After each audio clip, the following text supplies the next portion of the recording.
Conegueu a Edith Corbett? No? Doncs jo avui us parlaré d'ella.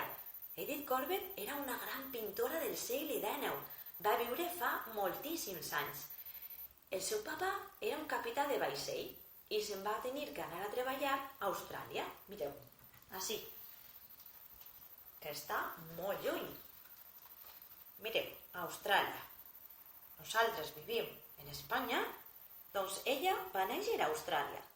I quan es va fer una miqueta més gran, el seu papa va tornar fins a Anglaterra, viatjant amb un vaixell, i es van tornar a viure allí, al seu país d'on provenien, Anglaterra. I allí ella va descobrir que li agradava molt pintar. Va agafar els seus pincells i observava el que tenia al voltant.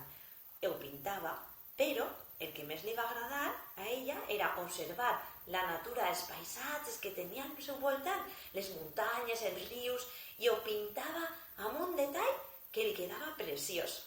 Així va fer quadres com aquest tan bonic que ara us ensenyaré, que es deia la Villa Cícero. Veieu? Ahí pintava les muntanyes i tot el que ella veia a la natura.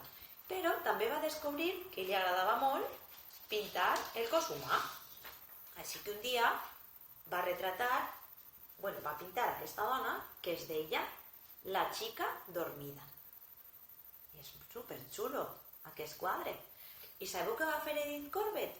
Se'n va anar fins a Roma perquè allí ens reunien els grans pintors i pintores de la història per intercanviar les seues tècniques, per inspirar-se amb tot l'art que allí hi havia. Doncs bé, ja conegueu Edith Corbett? Vinga, animeu-vos a pintar com ella, que era una gran artista.